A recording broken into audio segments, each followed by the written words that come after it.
ఉపమాన బోధలు అనే కార్యక్రమంలోని వల అనే ఎపిసోడ్కి మీ అందరికి కూడా స్వాగతం. ఈరోజు ఈ వలను గురించిన ఉపమానం గురించి మనం తెలుసుకోబోతున్నాం. దాని గురించిన విషయాలను మనకు తెలియజేయడానికి గాను పాస్టర్ గారు వాళ్ళు మనతో ఉన్నారు. వాళ్ళని అడిగి ముందు కార్యక్రమంలోనికి వెళ్ళిపోదాం. పాస్టర్ గారు, మీ ఇద్దరికి కూడా ప్రత్యేకమైన వందనాలండి మా కార్యక్రమానికి వచ్చినందుకు. అయితే ఈరోజు ప్రత్యేకంగా మనం వల అనే ఉపమానం గురించి మాట్లాడుకోబోతున్నామండి. అది మత్తయి సువార్త 13వ అధ్యాయము 47 నుండి 50 వచనం వరకు కూడా ఈ ఉపమానం ఉందండి. నేను చదువుతాను, దాని తర్వాత మనం ముందు కార్యక్రమంలోనికి వెళ్దాం. మరియు పరలోక రాజ్యము సముద్రములో వేయబడి నానా విధములైన చేపలను పట్టిన వలను పోలి ఉన్నది. అది నిండినప్పుడు దానిని దరికి లాగి కూర్చుండి మంచి వాటిని గంపలలో చేర్చి చెడ్డ వాటిని బయట పారవేయుదురు. అలాగే యుగ సమాప్తి యందు జరుగును. దేవదూతలు వచ్చి నీతిమంతులలో నుండి దుష్టులను వేరుపరచి వీరిని అగ్నిగుండములో పడవేయుదురు. అక్కడ ఏడ్పును పండ్లు కొరుకుటయు ఉండును అని ఇక్కడ రాయబడి ఉందండి. అయితే పాస్టర్ గారు, మీరు చెప్పండి, అసలు ఈ పరలోకాన్ని దీంతోనే ఎందుకు పోల్చారు? మనం ఇక్కడ గమనించినప్పుడు పరలోక రాజ్యాన్ని సముద్రంలో వల వేయడము తోటి పోలుస్తూ ఉన్నారనమాట. ఒక పెద్ద సముద్రంలో వల వేస్తున్నప్పుడు అందులో చాలా రకాల చేపలు అందులో ఇరుక్కుంటాయి. అందులో కొన్ని చేపలు మనకు ఉపయోగకరంగా ఉండొచ్చు, కొన్ని చేపలు ఉపయోగకరంగా ఉండకపోవచ్చు.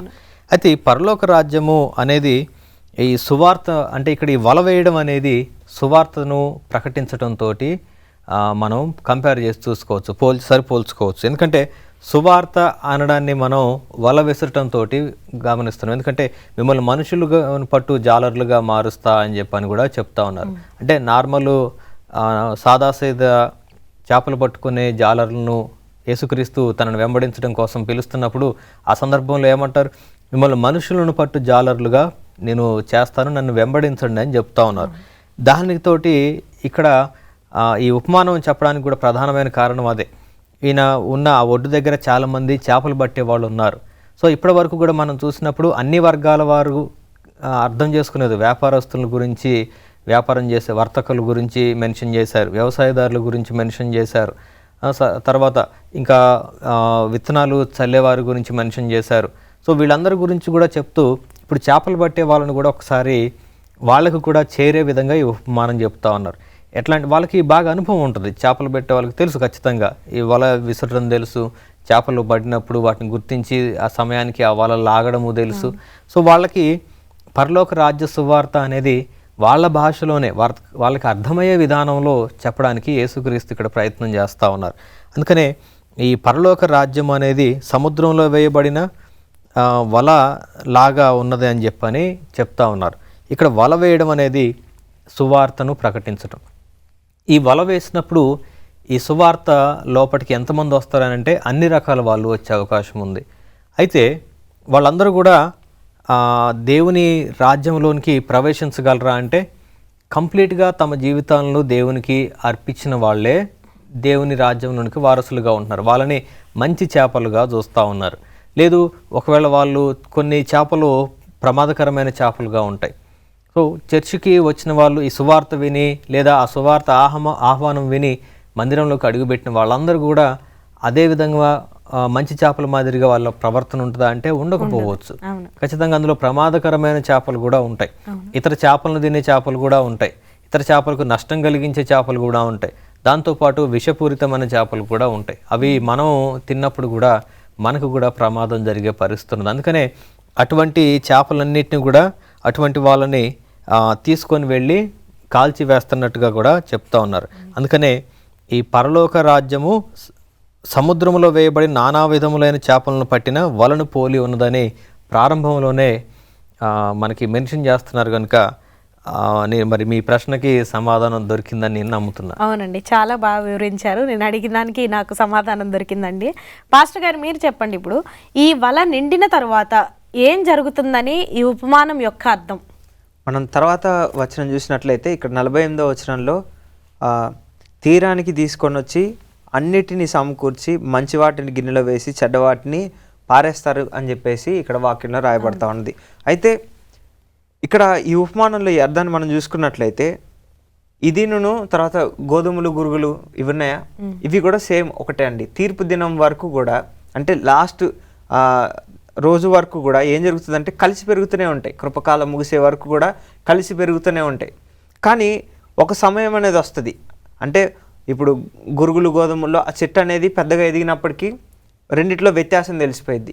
కానీ ఇక్కడ ఈ ఉపమానంలో చూసుకున్నట్లయితే దేవదూతలే వచ్చి ఏం చేస్తారంట, వారిని వేరుపరుస్తారంట. వేరుపరిచి ఇక్కడ ఏం చేస్తారు, మళ్ళీ తర్వాత మంచి వాళ్ళనేమో గిన్నెలోకి తీస్తారు, తర్వాత చెడ్డవారినేమో పడేస్తారని చెప్పేసి ఇక్కడ వాక్యంలో రాయబడతా ఉంది. అయితే ఇక్కడ మరి మంచి చేపలు ఎవరంటే వాక్యం విని అర్థం చేసుకొని గ్రహించి ఆయన రాజ్యాన్ని కొరకై ప్రయాసపడిన వాళ్ళు. మిగిలిన వాళ్ళు ఎవరనంటే కొంతమంది అబద్ధ ప్రవక్తలు, అబద్ధ బోధకులు, నీతి మార్గాన్ని అనుసరించని వాళ్ళు, తర్వాత చెడు ఉద్దేశాన్ని నెరవేర్చిన వారు, తర్వాత క్రీస్తుని అంగీకరించని వారు. వీళ్ళందరూ కూడా ఇక్కడ దేంతో పోలుస్తూ ఉన్నారంటే పనికిరాని చేపలుగా పోలుస్తూ ఉన్నారు. అంటే ఆ పనికిరాని చేపలన్నీ కూడా ఏమైతే అంటే గిన్నెలోంచి కింద పడిపోతాయి, తీసివేసి వాళ్ళే పడేస్తారు. ఎందుకంటే ఇందాక పాస్టర్ గారు చెప్తూ వచ్చారు కదా, కొన్ని విష చేపలు ఉంటాయి, కొన్ని ఆ చేపలనే పాడు చేసే చేపలు ఉంటాయి, కొన్ని చేపలు ఏమో క్రూరమైన చేపలు ఉంటాయి. కానీ అవసరమైన వాటిని తీయడం ఖచ్చితంగా మత్స్యకారుడికి తెలుసు. అంటే చేపలు పట్టేవానికి ఏది విలువైనది, ఏది ఎక్కువ రేటు పలుకుతుంది, దేని ద్వారా ఎక్కువ వాళ్ళు వ్యాపారం చేసుకోగలరని చెప్పేసి ఆ మత్స్యకారునికి తెలుసు. ఇక్కడ చివరికి వచ్చేసరికి కూడా అదే జరుగుతూ ఉంది. యేసుక్రీస్తు ప్రభుల వారు తన దేవదూతలను పంపించి ఎవరు సరైన వారు, ఎవరు ఖచ్చితంగా పరిచర్య చేశారు, ఎవరు ఎన్ని కష్టాలు వచ్చినా నిలబడగలిగారు, ఎవరు ఏ పరిస్థితికైనా కానీ యేసుక్రీస్తు ప్రభుల నామాన్ని దూషించక ఆయన కొరకు నిలబడ్డారని చెప్పేసి ఖచ్చితంగా దేవదూతలు వారినే పిలిచి వారినే ఆయన రాజ్యానికి ఆయన పక్షాన్ని చేర్చుకుంటూ ఉంటారు. మనం కూడా ప్రతి పరిస్థితిలో కూడా ఆయన కొరకు నిలబడేవారిగా ఉండాలి. లేదనుకోండి మనం కూడా ఖచ్చితంగా ఆ గిన్నెలో పడకుండా తీసి పక్కన పడిపోయేవారిలాగా ఉంటాం. చాలా చక్కగా వివరించారు పాస్టర్ గారు. మరిన్ని విషయాలు తెలుసుకోబోయే ముందు చిన్న విరామం తీసుకొని మళ్ళీ వచ్చేద్దాం. చూస్తూనే ఉన్నారు కదండి, ఎంతో చక్కటి విషయాలు మనం తెలుసుకుంటూ ఉన్నాం. మరిన్ని విషయాలు తెలుసుకోబోయే ముందు చిన్న విరామం తీసుకొని మళ్ళీ వచ్చేద్దాం.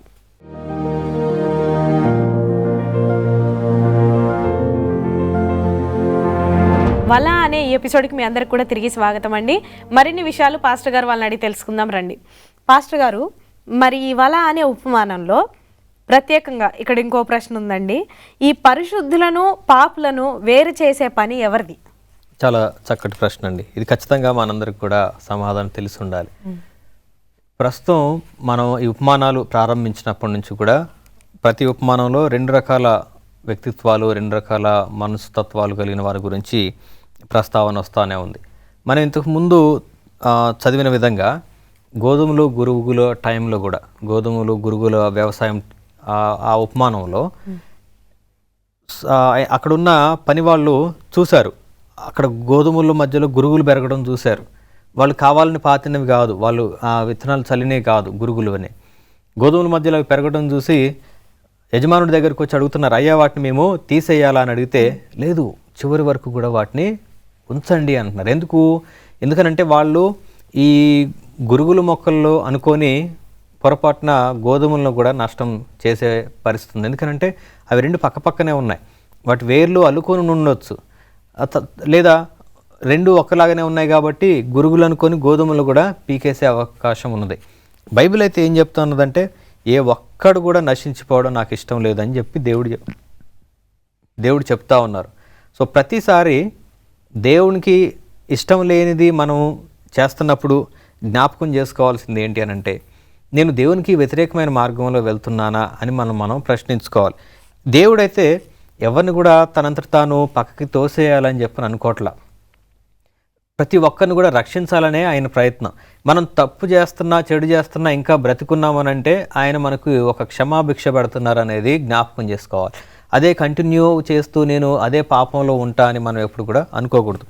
ఇక్కడ దేవుడు సమయం ఇస్తూ ఉన్నారు. ఈ పరిశుద్ధులను పాపులను కూడా వేరు చేసే పని ఎవరిది అని అంటే దేవదూతలది అంట, అది సేవకులది కాదు, ఎవరిది కాదు. ఇప్పుడు ప్రస్తుతం ఏం జరుగుతున్నామంటే ఎవరైనా సంఘంలో తప్పు చేస్తున్నారు అని తెలిసినప్పుడు సేవకులు కొంతమంది గట్టిగా అందరి మధ్యలో నిలదీయడం, ఖండించడం, వాళ్ళ కుటుంబాన్ని చర్చికి రావద్దనడం, ఇవన్నీ జరుగుతూ ఉన్నాయి. కానీ అది బైబిల్ ప్రకారంగా సరైనది కాదనేది నా ఉద్దేశం. ఎందుకనంటే ఎవరైనా సరే వారి విశ్వాసంలో ఎదుగుతున్నప్పుడు రకరకాల స్టేజెస్ ఉంటాయి. ఆ ప్రతి స్టేజ్ మెట్టును వాళ్ళు ఎక్కుతూ ఉన్నప్పుడు రకరకాలుగా వాళ్ళ పరిస్థితులు ఉండుండొచ్చు. అవి మనం పూర్తి స్థాయిలో అవగాహన లేకుండా మనం వాళ్ళని జడ్జి చేయడం అనేది మన పని కాదు. దేవదూతలే వచ్చి నీతిమంతులలో నుండి దుష్టులను వేరుపరిచి వీరిని అగ్నిగుండములో పడవేయును అని అక్కడ రాయబడి ఉండటం మనం గమనిస్తున్నాం. అంటే పరిశుద్ధులను పాపులను వేరు చేసే పని దేవదూతలదే. అదేవిధంగా గోధుమలను గురుగులను వేరు చేసే పని కూడా చివర్లో సేవకులు కాదు చేసింది, ఆయన దేవుడు నియమించిన వారు చేస్తూ ఉన్నారు. అంటే అది మన పని కాదు. అంటే ఇక్కడ ఒక దైవ సేవకునిగా మన పని ఏంటి అనంటే వ్యవసాయం చేయడం, దైవ సేవకునిగా మన పని ఏంటి అనంటే వల విసరడమే. అందులో వచ్చిన వాటిని వేరు చేసే పని వేరే వాళ్ళకి దేవుడు ఒప్పచెప్తా ఉన్నారు. ఇది దూతల పని అనేది మరి వాక్యం ద్వారా నేను అర్థం చేసుకున్న విషయం. చాలా చాలా బాగా చెప్పారండి పాస్టర్ గారు. మరి ఇప్పుడు మీరు చెప్పండి, ఈ దుష్టుల సంగతి ఏమవుతుంది? అవునండి, మనం ఇక్కడ వాక్యంలో చూసుకున్నట్లయితే ఇక్కడ వారిని వేరుపరిచి అంటే పరిశుద్ధులనిను, తర్వాత దుష్టుల్ని వేరుపరిచి పరిశుద్ధులనేమో ఆయన రాజ్యానికి తీసుకుని వెళ్తారు, అంటే ఆయన పక్షాన దేవదూతలు చేరుస్తారు. కానీ మిగిలిన వారిని అగ్నిగుండంలో పడవేయబడదురు అని చెప్పేసి వారి గురించి రాయబడతా ఉన్నది. ఇక్కడ మనం ఒక విషయాన్ని గమనించాలి. అసలు ఈ దుష్టులు లేదంటే అల్ప విశ్వాసులు, ఈ అబద్ధ బోధకులు వీళ్ళందరూ ఎందుకు ఈ రీతిగా అవుతున్నారంటే, మనకి ఎల్ఎన్జి వైట్ గారు ఏమని రాశారంటే, అబద్ధ విశ్వాసులు తప్పుడు నడతల వల్ల లోకం సువార్తను ఎగతాళి చేస్తుందని చెప్పి రాశారు. అంటే ఈ అబద్ధ విశ్వాసుల వల్లనే శ్రమలన్నీ ప్రారంభమవుతా ఉన్నాయి. ఈ సువార్త తెలియని వారు, వాక్యం చదవని వాళ్ళు ఎక్కువ ఏం దూషించరు. కానీ తెలుసుకొని మనం కూడా సరిగ్గా జీవించకపోవడం వల్ల నిన్ను బట్టే కదా నా నామం దూషింపబడుతుందని చెప్పేసి దేవుడు వాక్యంలో చెప్తా ఉన్నాడు. అంటే నువ్వు క్రైస్తవుడుగా మారిన తర్వాత, నువ్వు క్రైస్తవంలోకి వచ్చిన తర్వాత, వాక్యాన్ని తెలుసుకుంటున్న తర్వాత, నువ్వు ఒక జ్ఞానం కలిగి దేవుడు వాక్యాన్ని అనుసరిస్తున్నప్పుడు మనం ఏ రీతిగా జీవించాలంటే, ఇంకా దేవుని వాక్యము, దేవుని రాజ్యము, దేవుని కోసమని జీవించాలి. కుటుంబాన్ని కూడా దేవుని రాజ్యం వైపు పరుగులు పెట్టించాలి. అంతేగాని లోకమంటూ, డబ్బంటూ, లేదంటే ఇంకా లోక ఆశలంటూ వాటి పక్షాన్ని తిరిగినప్పుడు ఏమవుతుందంటే దుష్టులందరినీ కూడా తీసుకెళ్ళి అగ్నిగుండంలో పడవేస్తారని చెప్పేసి ఉంటుంది. అంటే అక్కడ ఏముంటుంది మరి అగ్నిగుండంలో ఏముంటుందంటే కాలుతా ఉంటుంది, వేడి ఉంటుంది, వేదన ఉంటుంది. వాక్యం ఏం చెప్తా ఉందంటే వేదనకి ప్రారంభానికి వీళ్ళందరూ కూడా ఎక్కడికి వెళ్తున్నారు, వెళ్ళిపోతున్నారని. అక్కడికి వెళ్ళకూడదనే కదా యేసుక్రీస్తు ప్రభువు వారు సువార్త చేస్తూ నశించిపోకూడదనే కదా నశించిపోయిన వారిని వెతకి రక్షించడానికి ఆయన ఈ భూమి మీదకి వచ్చారు. అంటే అలాంటి పరిస్థితుల్లో ఎవరు పడిపోకూడదని, జీవం ఉండని స్థితిలో ఎవరు కూడా ఉండకూడదని, అందరు కూడా నిత్య జీవంలో అడుగుపెట్టాలని యేసుక్రీస్తు ప్రభుల వారు ఈ ఉపమానాన్ని బోధిస్తూ అందరికి అర్థమయ్యేలాగా చెప్తా ఉన్నారు. స్టార్టింగ్లో మనం మొదటి ఫస్ట్ అడిగినప్పుడు పాస్టర్ గారు చెప్పారు కదా, అక్కడున్న మత్స్యకారులందరికీ కూడా అర్థం అవడానికి ఈ విషయాన్ని చెప్పారని చెప్పేసి. ఇప్పుడు చూడండి, ప్రపంచమంతా కూడా ఎక్కువ బిజినెస్ ఎక్కడ జరుగుతుందంటే పోర్ట్ ఏరియాస్లో. ఇప్పుడు చెన్నై కావచ్చు, విశాఖపట్నం కావచ్చు, లేదంటే కేరళ కావచ్చు. ఈ కార్నరు ఇండియాకి కానీ లేదంటే ఇతర దేశాలకి కార్నర్ ఉన్న ప్రదేశాల్లో ఎక్కువ ఎక్స్పోర్ట్ జరుగుతుంది. వాటర్ ఎక్కువ ఉండే దగ్గర, అంటే ఈ బిజినెస్ జరిగే దగ్గర ఎక్కువ మంది ప్రయాణం చేసే వాళ్ళు ఉంటారు. ఇక్కడ నుంచి అక్కడికి, అక్కడ నుంచి ఇక్కడికి వెళ్ళేవారు. వీళ్ళకి స్వార్థ వెళ్తే ఏమవుతుందంటే, వీళ్ళు ఇక్కడ నేర్చుకుని ఇంకో దేశానికి వెళ్ళినప్పుడు అక్కడ చెప్తారు, ఇక్కడ నుంచి అక్కడ చెప్తా ఉంటారు. ఈ రీతిగా స్వార్థ వెళ్ళాలనే దేవుని ఉద్దేశం. అందుకనే దేవుడు కూడా దీన్ని ఎంచుకొని వాళ్ళకి అర్థమయ్యే ఈ రీతిగా ఈ వల వేసినప్పుడు పట్టే చేపలు ఎలా ఉంటాయి, తర్వాత చెడ్డ చేపలు ఎలా ఉంటాయి, తర్వాత వాటిని వివరిస్తూ మంచి వాళ్ళైతే ఆయనతో ఎత్తబడతారు, చెడ్డ వాళ్ళు అయితే వాళ్ళు విడిచిపెట్టబడతారనే ఈ ఉద్దేశాన్ని యేసుక్రీస్తు ప్రభుల వారు చెప్తూ వచ్చారు. చెప్పుకుంటూ వచ్చి వాళ్ళందరంట ఇప్పుడు ఎవరైతే చెడ్డ చేపల్ని అంటే దుష్టుల్ని, అల్ప విశ్వాసాలని వీళ్ళని ఉద్దేశిస్తూ వాళ్ళు ఏం చేశారు అని గ్రహించినట్లయితే, దేవుని రాజ్యాన్ని, ఆయన రాజ్య సువార్తని వారు ప్రకటించకపోవడం మాత్రమే కాదు, ప్రకటిస్తుండే వారిని కూడా అడ్డుకోవడం మాత్రమే కాదు, ఈ విస్తరణ జరగకుండా ఆపడానికి ఎన్నో ప్రయత్నాలు చేస్తూ ఉన్నారు. ఇప్పుడు ప్రకటించిన వారు, ప్రకటించకుండా ఆపేవారు, ప్రకటిస్తూ విస్తరణ జరుగుతుండగా ఆపేవాళ్ళు, వీళ్ళందరూ కూడా నాశనానికి లేదంటే వారి ఆత్మ అంతా కూడా నశించిపోవడానికి వారంతట వాళ్ళే వారి ప్రయాసం వాళ్ళు పడతా ఉన్నారండి. చాలా చాలా చక్కగా వివరించారు పాస్టర్ గారు. మరిన్ని విషయాలు తెలుసుకోబోయే ముందు చిన్న విరామం తీసుకొని మళ్ళీ వచ్చేద్దాం. చూస్తున్నారు కదండి, ఎన్నో విషయాలు మనం తెలుసుకుంటూ ఉన్నాం. మళ్ళీ ఇంకా కొన్ని విషయాలు తెలుసుకోబోయే ముందు చిన్న విరామం తీసుకొని మళ్ళీ వచ్చేద్దాం.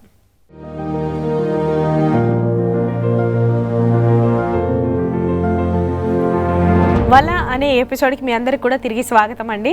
ఈ ఉపమానం గురించి మరిన్ని విషయాలు పాస్టర్ గారు వాళ్ళని అడిగి తెలుసుకుందాం రండి.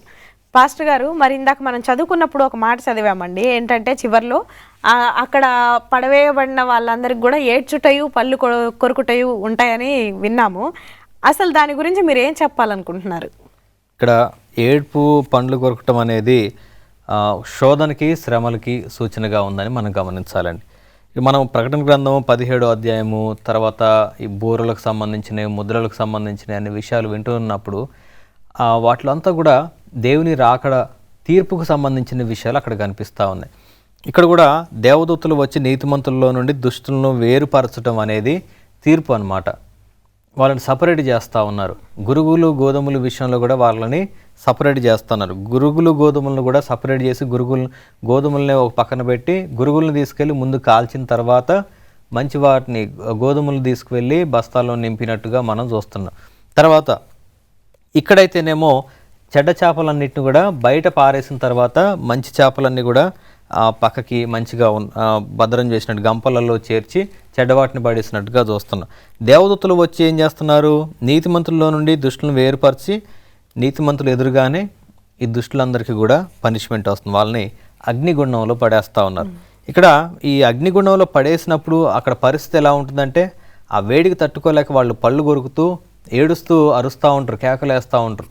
వాళ్ళ పాపానికి తగినంత శ్రమ వాళ్ళ మీదకి వస్తుంది. వాళ్ళు చేసిన చెడు క్రియలకు తగినట్టుగా వాళ్ళు కాలిపోవడం అనేది జరుగుతుంది. కాలి బూడిదగా మారుతూ ఉంటారు వాళ్ళు. అప్పుడు వాళ్ళకి జరిగేది ఏంటి అని అంటే, ఇంక వేరే అవకాశం ఏం లేదు. ఎందుకు మేము ఇట్లాంటి జీవితం జీవించాము, నిజమైన రక్షకుడిని ఎందుకు మేము అంగీకరించలేకపోయాం, ఎందుకు కనుగొనలేకపోయాము అని వాళ్ళని వాళ్ళు తిట్టుకుంటూ పళ్ళు కొరుక్కోవడం తప్ప ఇంక వాళ్ళు చేయగలిగింది ఏమీ లేదు. నేను ఒక వ్యక్తి చెప్తా ఉంటే విన్నా, పూర్తి అవగాహన లేకుండా పండ్లు కొరకటం అని అంటే, ఈ నరకంలో కూడా కేవలం రకరకాల పండ్లు ఉంటాయి, అవి కొరుక్కొని తినడమే కానీ చికెన్ మటన్ ఉండదు, అందుకే వాళ్ళు ఏడుస్తున్నారని చెప్తున్నారు ఆయన. అంటే పూర్తి అవగాహన లేని ఇంటర్ప్రిటేషన్స్ అన్నమాట ఇవి. చికెన్ మటన్ లేకుండా కేవలం పళ్ళు తినటం వల్లనే వాళ్ళకి బాధ అయ్యి ఏడుస్తున్నారని చెప్తా ఉన్నారు. అది కాదు, అక్కడ నీకు అంత తిరిగి సంతోషంగా చక్కగా తిరగడానికి అదేమి ఏదేని తోట కాదు. అది అక్కడ అగ్నిగుండంలో కాలిపోవడం తప్ప ఇంకా వేరే అవకాశమే లేదు. వేరే అక్కడ అది ఏదో సంవత్సరాలు వాళ్ళు ఎంటర్టైన్మెంట్ ప్రోగ్రామ్ ఏం కాదు అది. ఇక్కడ మనం గమనించినప్పుడు యోహాను సువార్త 3వ అధ్యాయం 36వ వచనంలో ఎవరైతే యేసుక్రీస్తును కుమారుణ్ణి తమ రక్షకుడిగా అంగీకరిస్తారో, విశ్వసిస్తారో వాళ్ళు నిత్య జీవంలోనికి వస్తారని, కుమారుని ఎవరైతే అంగీకరించరో వాళ్ళు నిత్య జీవంలోనికి ప్రవేశం లేదని, వాళ్ళు నిత్య జీవాన్ని చూడలేరు అని చెప్పని ఇక్కడ రాయబడి ఉంది. అంటే యేసుక్రీస్తును మనం రక్షకుడిగా అంగీకరించినప్పుడు ఈ ఏడుపు, శాపము, శోధన, ఇబ్బందుల్లోనికి మనం వెళ్ళిపోకుండా సంతోషకరమైన విందు భోజనంలోనికి మనం వెళ్తాము. అయితే ఇది తెలియని, గమనించుకోలేని వాళ్ళు ఇప్పటికీ కూడా చాలామంది ఉన్నారు. ఇక్కడ మనకి ఈజీ వైట్ గారు ఏం చెప్తున్నారంటే, క్రీస్తునామం ధరించిన అనేకులు పరిశుద్ధాత్మ అదుపులో లేకపోవడం చూసి మంచి క్రైస్తవులు సహితము చెడిపోతూ ఉన్నారన్నారు. అంటే యేసుక్రీస్తు పేరు పెట్టుకున్న వాళ్ళు కూడా, చర్చికి వచ్చిన వాళ్ళు, క్రైస్తవులు అని పిలువబడుతున్న వాళ్ళు కూడా పరిశుద్ధాత్మ ద్వారా నడిపించబడకపోతే ఏమవుతుంది? వాళ్ళ ప్రవర్తన ఇతరులకు ఆటంకంగా మారుతుంది. వీళ్ళు తీసుకున్న నిర్ణయాలు ఇతరులను కూడా చెడు వైపుకు నడిపిస్తూ ఉన్నాయి. దానివల్ల ఒక చెడ్డవాడు ఉండటం వల్ల పులిసిన పిండి కనుక ఇతరులను పాడు చేసిన విధంగా ఒక పరిశుద్ధాత్మ నడిపింపు లేని క్రైస్తవ విశ్వాసం వల్ల సంఘంలో ఇతరులు కూడా చెడిపోతూ ఉన్నారు. మరి ఇతరుల నష్టానికి కారణమైన వాళ్ళని దేవుడు ఎలా విడిచిపెడతాడు? ఖచ్చితంగా వాళ్ళ మీదకి శోధన అనేది వస్తుంది. దేవుడు కఠినాత్ముడు అయితే అసలు కాదు. ఆయన మనుషులు నశించిపోవాలన్నది ఆయన ఉద్దేశం కాదు. ఇక్కడ ఈ విధంగా చెప్తున్నారు. యెహోషువ 33:11 వచనంలో అయితే, నా జీవం తోడు దుర్మార్గుడు మరణం నొందుట వలన నాకు సంతోషం లేదు అని చెప్తా ఉన్నారు. అంటే ఒక చెడ్డవాడు, ఒక దుర్మార్గుడు కూడా నశించిపోవడము ఆయనకు సంతోషంగా లేదు అంటున్నారు. ఆ దుర్మార్గుడు కూడా మళ్ళీ తిరిగి మార్పు రావాలన్నది దేవుడు కోరుకుంటున్న విషయం. అయితే ఈ గురుగులు గోధుమలు మనం ఈ ఉపదేశాన్ని కూడా గమనించినప్పుడు, గోధుమలు ఎప్పుడు కూడా గురుగుల్లాగా మారిపోలేవు, గురుగులు గోధుమలుగా మారే అవకాశం లేదు. ఒక వ్యక్తి తను తాను కఠినపరుచుకున్న తర్వాత ఇంక తను మారడు. ఫరోకి తెలుసు, ఫరోకి ఎదురుగానే అన్నీ జరుగుతూ ఉన్నవి. దేవునికి సంబంధించిన ఆశ్చర్యకరమైన కార్యాలు, సూచక క్రియలు అన్నీ ఫరో టైంలో జరుగుతూ ఉన్నాయి ఐగుప్తులో.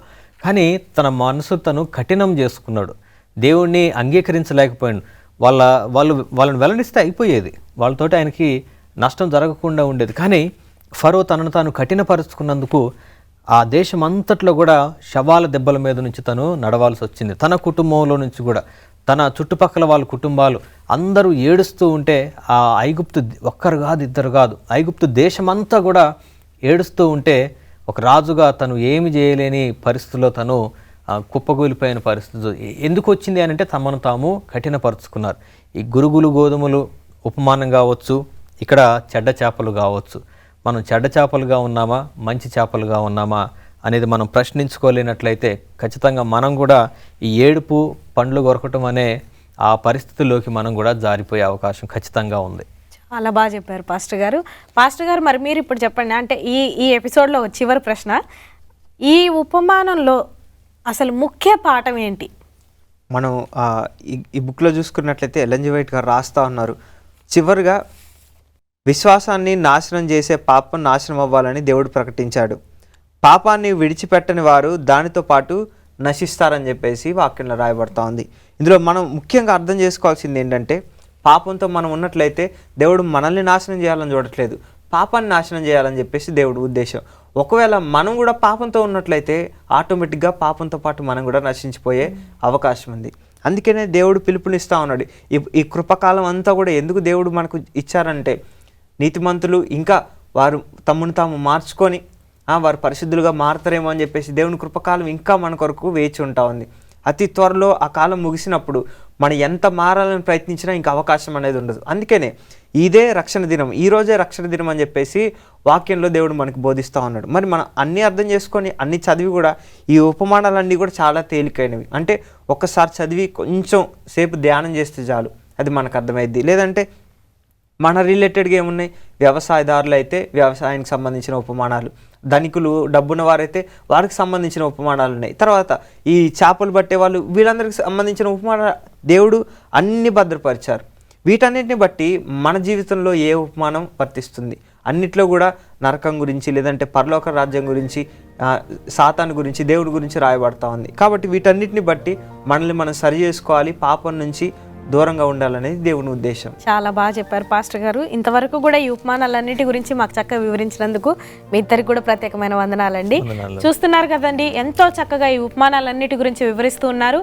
మరిన్ని ఉపమానాల గురించి తెలుసుకోవాలనుకుంటే వచ్చే ఎపిసోడ్ వరకు వెయిట్ చేయండి.